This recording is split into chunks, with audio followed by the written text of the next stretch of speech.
a term that refers to computer-powered devices or equipment that can be worn. Welcome to the Web Marketing Show, a podcast hosted by Randy Thornton. Learn how she approaches today's internet marketing challenges with straightforward, strategic web marketing guidance for businesses and industries of all sizes. Sit back, relax, and listen as Randy shares systems, tools, advice, trends, technologies, and how-tos about everything related to productive web marketing. Because time does matter. Let's get started. Here's Randy. I can't believe it. We're already on episode number 3. This is Randy, and I'm so excited you're here. Last week, I made a mistake. I said that we'd all get nerdy together and discuss on-site or on-page SEO best practices today. When preparing content for this topic, it occurred to me. One of the most important elements of on-page SEO optimization really involves keywords. So it just made sense that we discuss keywords before we discuss on-page optimization. So stay tuned. Next week we're going to talk about on-page optimization, but don't worry, today we're going to get all nerdy and we're going to talk about keywords. If I could sing, I would sing the song Happy Birthday. I'd do it right now for you, but I can't sing. I always wish I could, but I can't. Yesterday was Facebook's 10-year anniversary. Facebook is 10 years old. What did we do before we had Facebook? What were you doing in 2004? Facebook has certainly changed the way we interact today with friends, family, and others. In 2007, Facebook introduced a feature called Facebook Pages. These were profile pages for brands, companies, organizations, and celebrities. These pages took on the look and feel of personal pages, but would offer additional features, such as the ability to quickly send messages to thousands of fans. Social media is part of SEO. That hasn't always been the case, but for the past 6 years or so, it certainly has. And if you are like me and follow social media marketing strategies as well as online marketing strategies, you know that having a Facebook presence through a business page was and is very important. We've all heard from every social media expert that we needed a professionally designed profile, we needed content, we needed fans, and businesses have listened. Most businesses today have a Facebook presence. They have a Facebook page. The Super Bowl was last weekend. Did you know that Facebook was mentioned 5 times in the ads that were run during the Super Bowl? Businesses are pointing their consumers, their prospects, their leads back to their Facebook page. News channels, celebrities, and a variety of businesses, they all have been highly focused on promoting their Facebook pages for several years now. Facebook pages has helped. It really has been a form of free advertising. It's been a way for a business to reach out and make connections and stay in touch and engage with customers and prospects. It's been a way for a business to build brand awareness. And Facebook is good for SEO. Google, others look at brand mentions, how many times a brand is talked about. So we've all worked hard to get fans. And we've worked really hard and we've devoted our time and energy and we've devoted resources to building up our Facebook business presence. I think things are about to change, and I think Facebook is going to be changing the game a little bit. They gave businesses a taste of this advertising and this free advertising, and I think now it's going to be going away. Facebook has made some allusions to this, and time will tell if I'm correct or not, but we need to take notice. And there's just something before we talk about and dive into keyword optimization that I want to talk about here. And this is something I've said for a long time, and that is we as business owners, we can never rely upon third-party sources for our content. Facebook owns your Facebook page. Facebook owns all the content that is on your Facebook page. That's okay if you are getting business from Facebook and to keep in contact with customers and communicate and engage with new customers for brand awareness, for all of those things. Facebook's great. But the goal with Facebook or any third-party platform should be to drive those consumers, those prospects, back to your website, back to a place that they get familiar going to, back to a place where you own the content, back to a place where nobody else controls what's going to happen with that content that you've worked so hard to build and you've worked so hard to draw attention to. Those Facebook mentions on the Super Bowl ad drew significant traffic to Facebook. But those businesses, in my personal opinion, lost an enormous opportunity to drive people to their website, which can offer as much robust functionality as a Facebook page ever could. And then once they're on your website, let them know that you have a Facebook page and let them know where and how easily to get to your Facebook page through a widget and make it real easy for them to like you. They shouldn't even have to leave your business page or your business website in order to like your business on Facebook. I've always said that you should not rely on third-party sources. In the past, I've had people tell me, I don't need a website. I'm going to do everything on Facebook. I've got a Facebook page. That's all I need. I just cringed because of my fears that someday things would change. And indeed, I think we're looking at those times, and they're coming up. So I wanted just to talk to you quickly, say happy birthday to Facebook.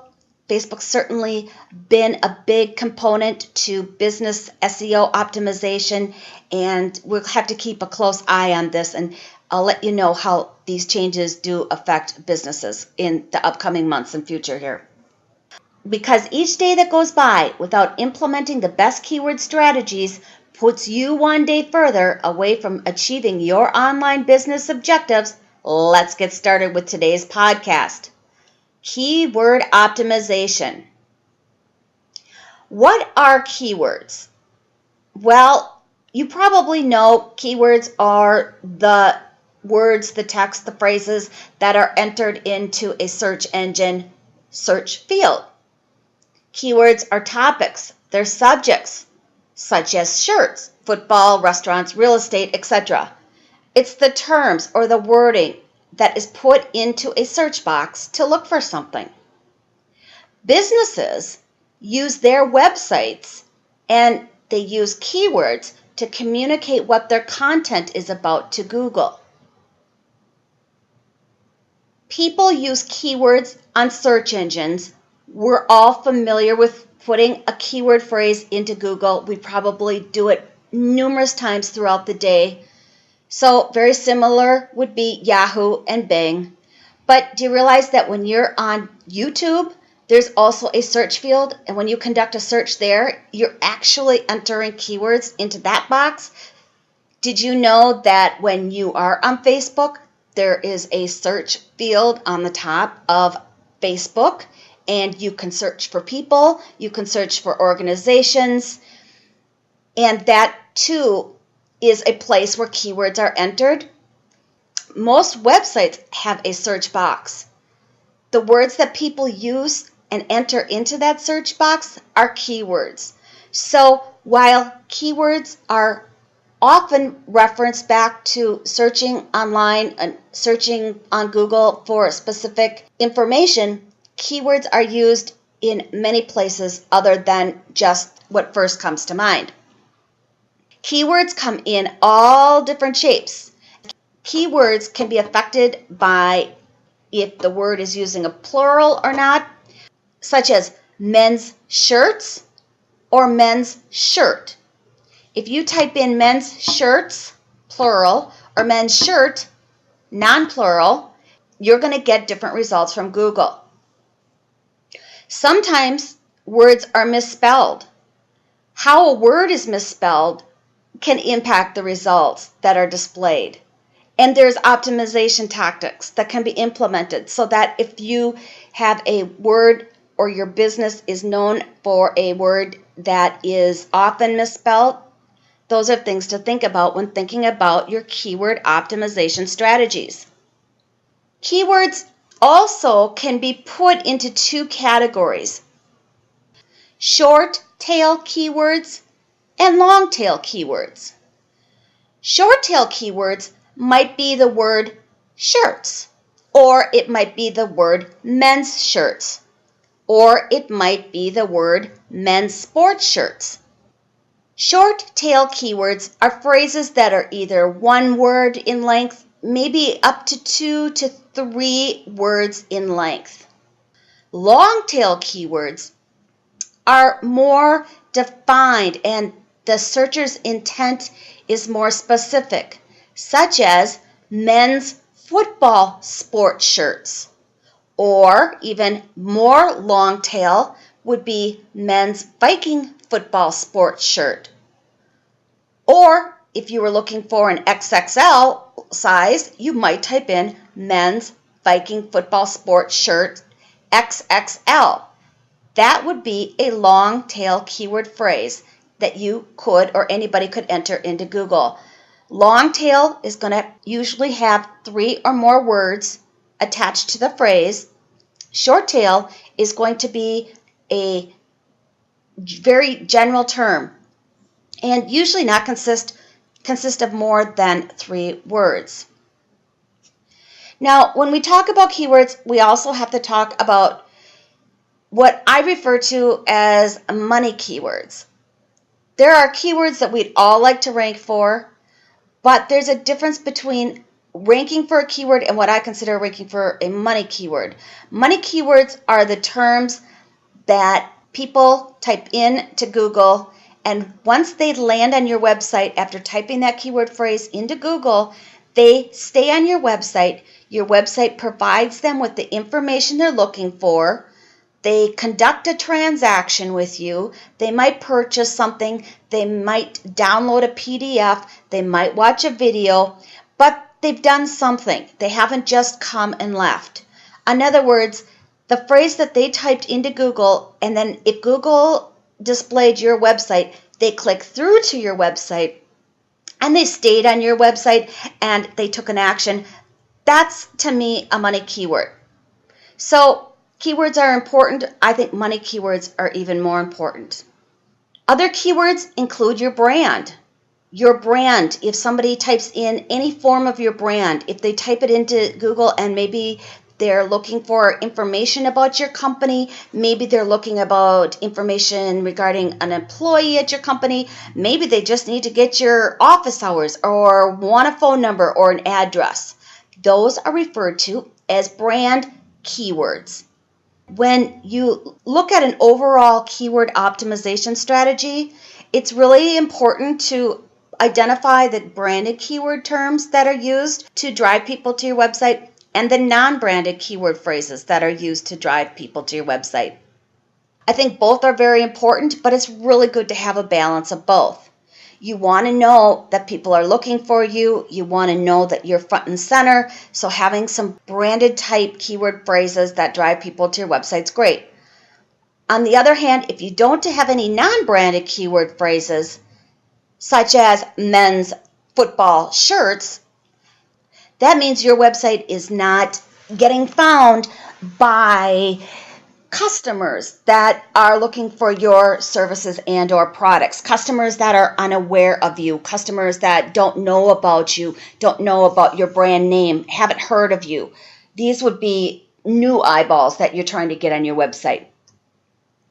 Another important thing to consider when we're talking about keyword optimization strategies is that each page on your website has an opportunity to rank for a different term. Oftentimes, people just think about their homepage. They just think about, where does my website rank?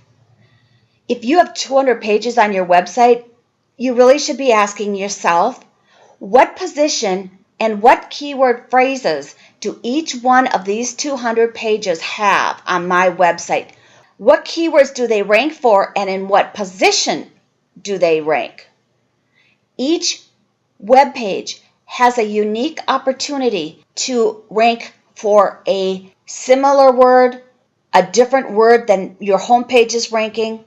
Each page in your website is another opportunity to rank for another keyword or keyword phrase and to get discovered in Google when somebody types in a search phrase that your company offers the services and or products for. There's no doubt that businesses want to rank on Google for keywords. Good optimization strategies will generate free sales leads from Google. Let's step back a little bit and let's quickly look at and talk about previous keyword strategies. I'm talking about strategies that I actually used back in 1994.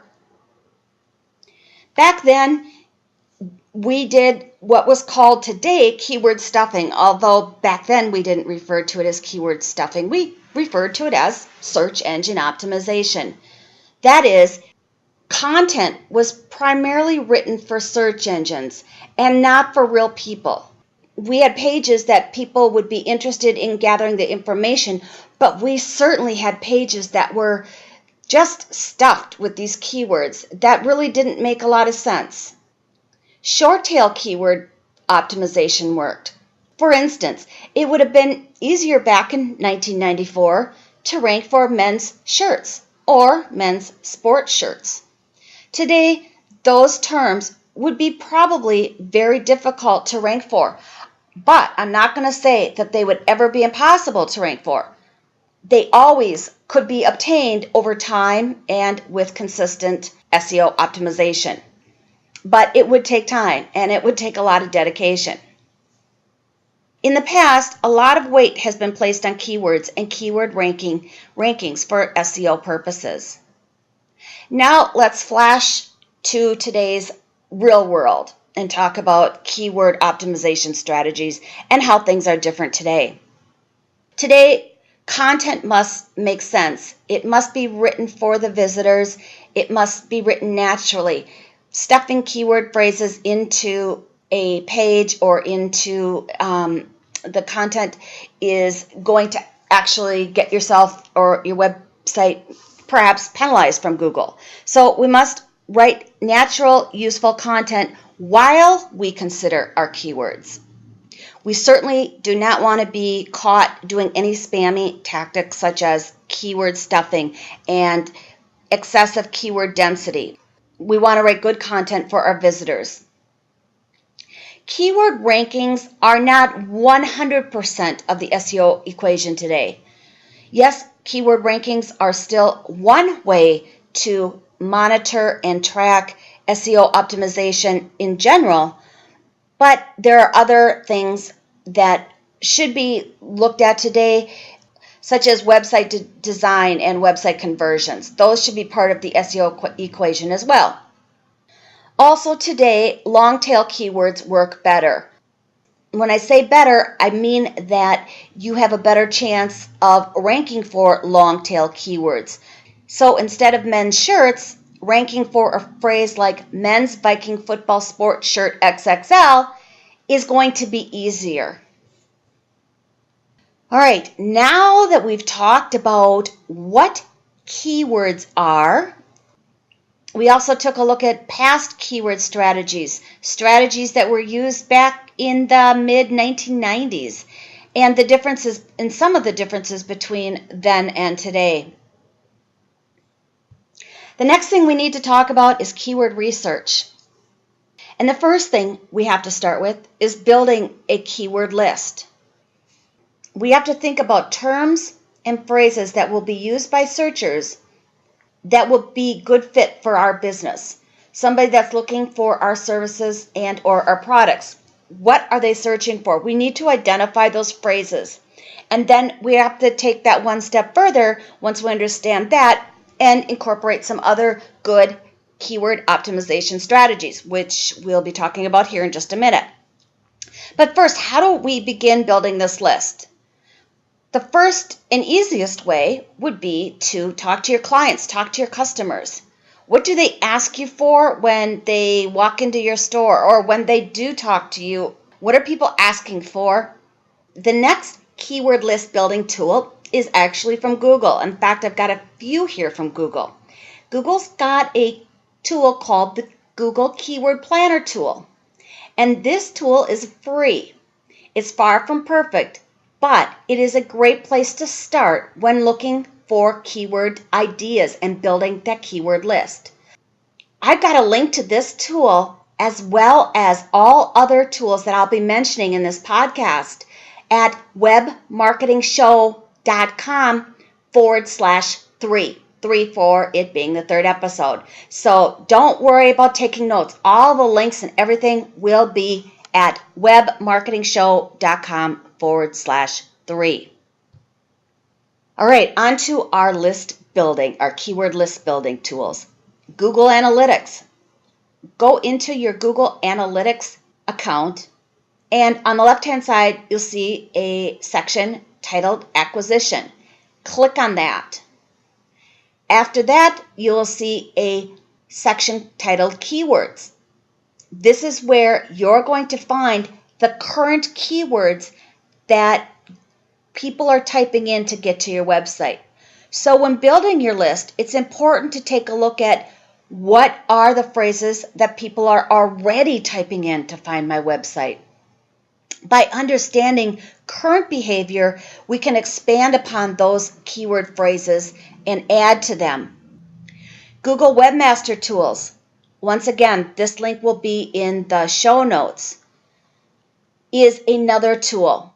You have to link your Google Analytics and your Google Webmaster accounts together for optimal viewing.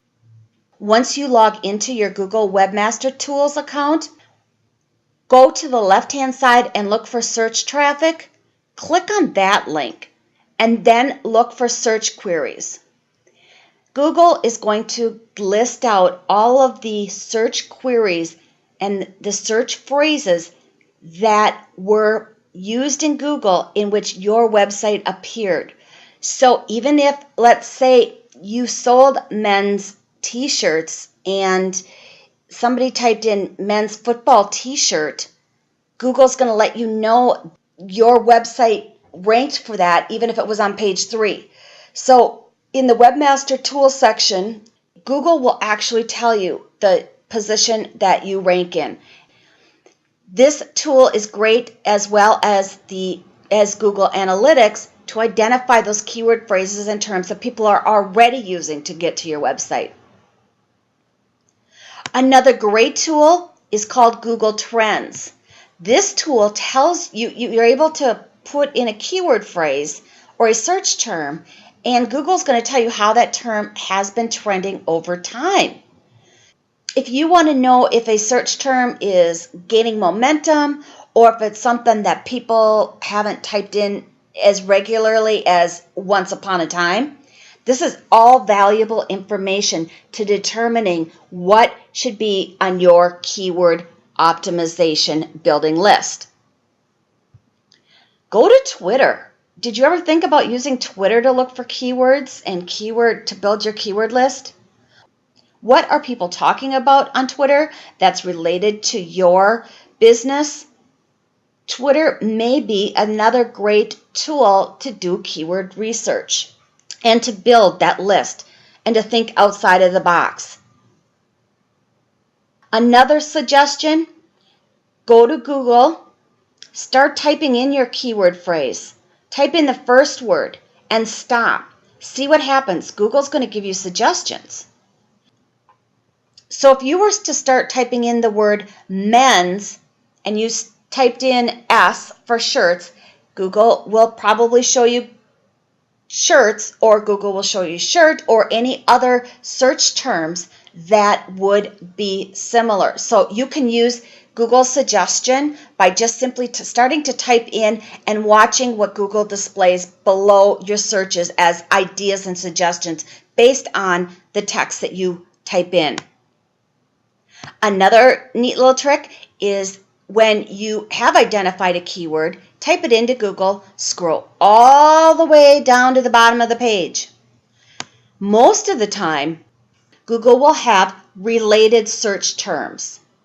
So you can also identify additional terms that Google considers similar terms to the term you typed in. This is another great way to discover keywords and keyword phrases. Okay, so you've got your list, you've got your keyword list. Now let's start talking about what we're going to do with it, and let's talk about some keyword optimization strategies. The first strategy we're going to talk about is search volume. Based on this list that you've got, you want to know which search terms are actually searched for. Just because you've got a term on your list and you think it's a good keyword does not mean that it's a keyword phrase that your customers or visitors to Google are going to type in. Identifying the keyword phrases and terms that are actually searched for is equally as important. So, go through that list and head back to the Google Keyword Planner tool. This tool not only offers suggestions based on keywords, but it will also tell you approximately how many times that phrase is searched for. And it breaks it down by global and local search volumes. Global, of course, meaning global. Local, if you're in the United States, that's what local means, is that it's a number of searches conducted within the US of A. So going back to our men's sport shirt analysis, the keyword phrase men's sport shirts, plural, has 260 local monthly searches. Now, men's sport shirt, without the S, has only 40 local monthly searches. Remember, these are estimates, but these are the numbers Google's giving us. By adding an S onto the word shirts and ranking for that keyword phrase versus the word shirt without the S and ranking for that phrase is going to have a significant difference in the amount of traffic that your website will obtain. So once you've identified the keywords, the next thing is take a look at that list. Go through that list, go back to the Google Keyword Planner tool, and add those phrases into the tool and take a look at them. Separate them out by the ones that are going to not only produce good prospects for you and your and content that you've got written or content you're going to produce based on the keyword phrase. Also, not only do you want to know that it's a phrase that's searched for, if you can tweak and you can make adjustments so that you can get more traffic to your website because you've chosen a term that gets more search volume, that's a great optimization strategy. Even if a keyword phrase that you know is great for your business, it's one that converts, it's one that you have identified as a money keyword phrase term, and it does not get much search volume, that's okay. Use that keyword phrase and keep it as part of your overall keyword optimization strategy. Because if 1, 2, or 10 people search for that term monthly and you come up and that search leads to a sale, it doesn't matter how many times that keyword searched for. So you've got to take all of these metrics into account when deciding and revising your keyword list.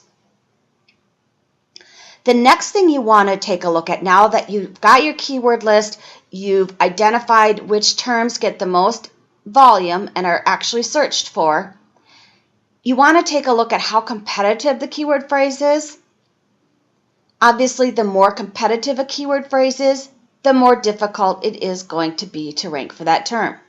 Now, if your website has some authority, your website's been around for a while, you're going to have an easier time ranking for a keyword phrase that is a little more competitive than somebody that's just got a brand new website. If your website's really brand new, my suggestion is to start with keyword phrases that are more long tail, keyword phrases that aren't searched that much, keyword phrases that don't have a high search volume.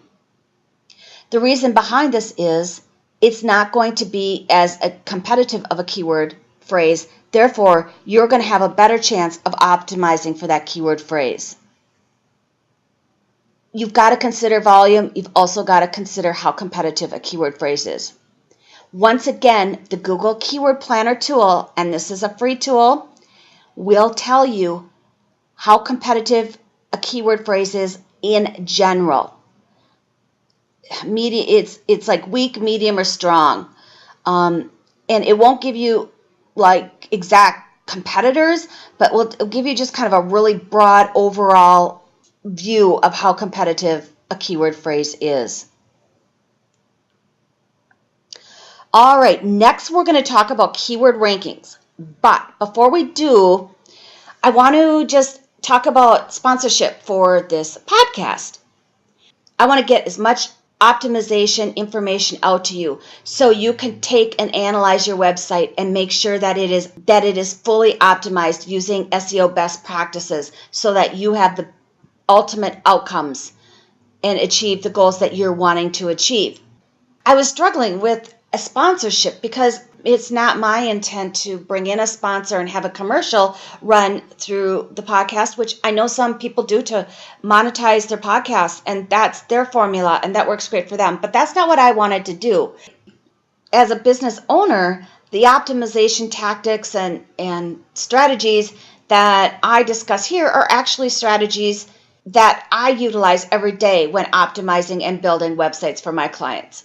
So I wanted just to mention that to you as part of the sponsorship portion of this show, that I'm going to do a shout out to two of my websites today. One is SEOGoogleGuru.com.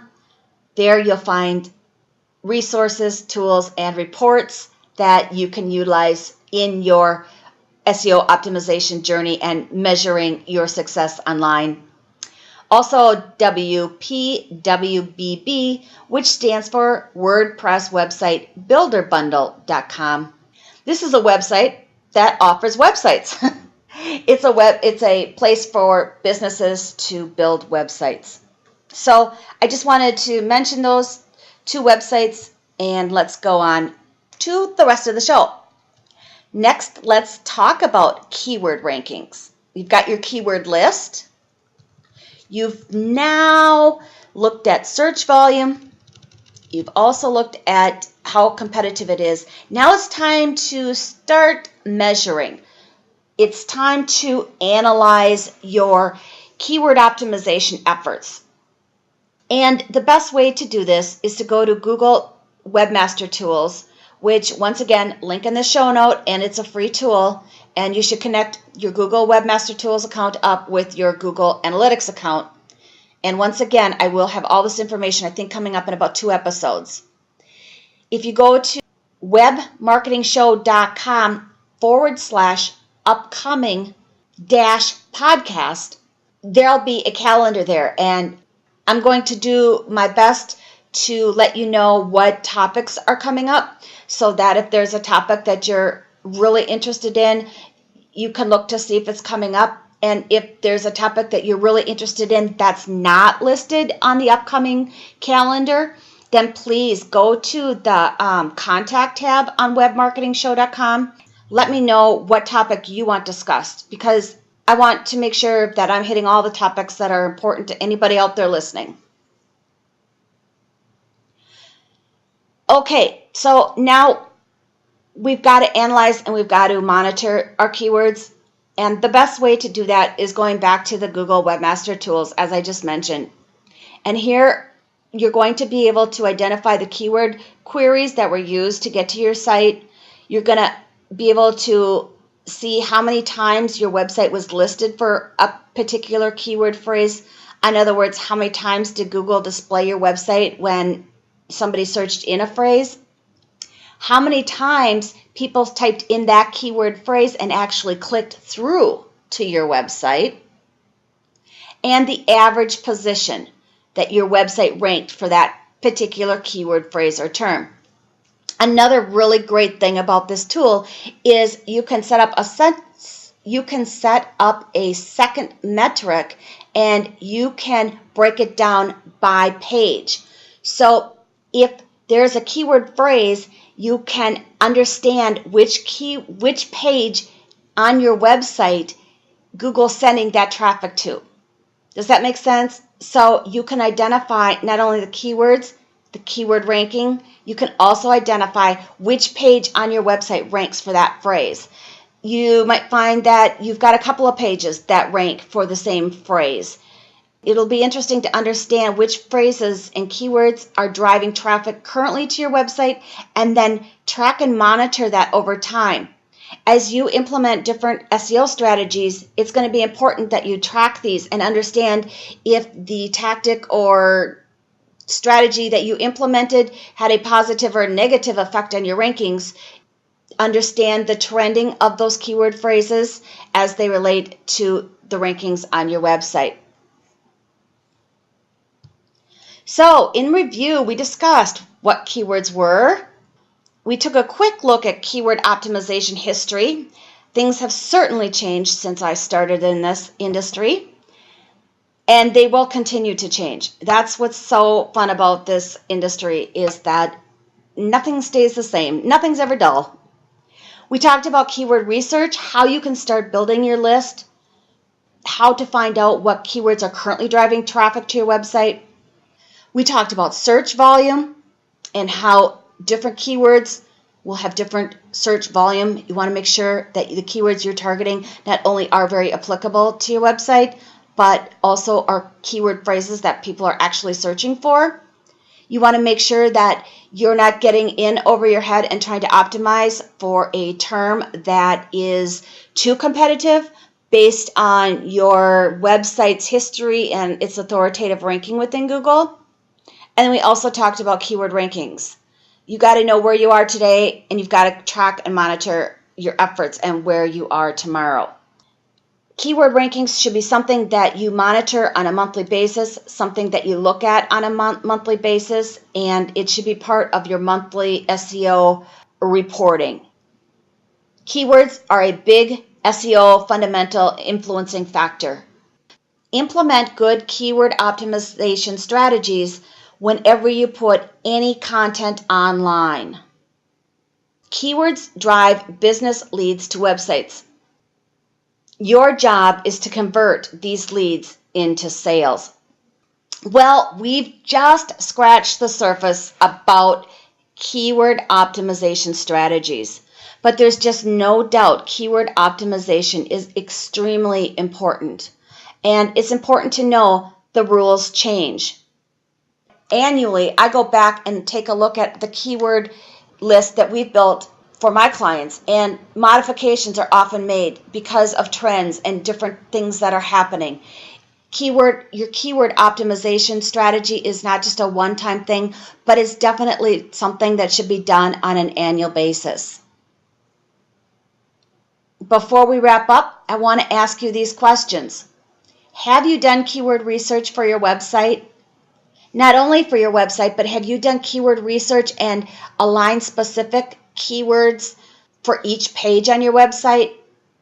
And what about your blog posts? When you write a post, do you have a keyword in mind when that post is being written? Do you know what words or phrases your target audience types into Google's search field? Do you know what keywords Google thinks or has associated your website with?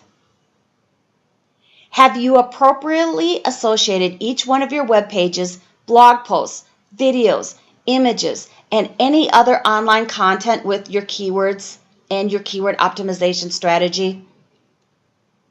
Keywords are important. Next week, I will discuss on-page SEO optimization best practices. We'll take a closer look at keywords, including how keyword placement affects on-page optimization. Are your web pages SEO optimized? Find out on the next episode of the Web Marketing Show. A good keyword optimization strategy can have dramatic effects on your search ranking outcomes and sales leads from Google. Begin implementing solid keyword strategies today, because every day that passes without a solid keyword optimization strategy gives your online competitors search ranking advantages. Now for the Web Marketing Show Episode 3 word. I said it was a term that refers to computer-powered devices or equipment that can be worn by a user, including clothing, watches, glasses, shoes, and similar items. It is wearable computing. I'm sure you've heard of wearable computing by now. It's all the rage, and it is actually, I'm just really excited about where this new technology is going to be taking us. Wearable computing devices can range from anything from monitoring a heart rate to monitoring and analyzing how fast you're walking or how many miles you walked. You've heard of Google Glasses, devices like Google Glasses and the Fitband, which I've been meaning to get, and I'm sure that I will very soon. I'm really excited to get this. These advanced wearable computing devices typically are going to be really exciting, and they're going to be a new way for us just to communicate easier and not have to carry bulky computers. Remember the very, very heavy computer that sat on your desktop? Well, I carry my computer with me everywhere now, and it's, I think, under 3 pounds, yet it can do far more than the big computer on my desk ever could. So our devices are going to get smaller as our technology gets smarter, and I think this is fun. That's it for now. I can't wait to talk to you next time. This concludes this episode of the Web Marketing Show. If you need help or have questions or comments for Randy, please visit www.webmarketingshow.com. Be sure to listen to her next podcast show so you stay current with everything related to effective web marketing. And remember to take action today, because every day that slips by without taking action is one day further away from becoming a winning day.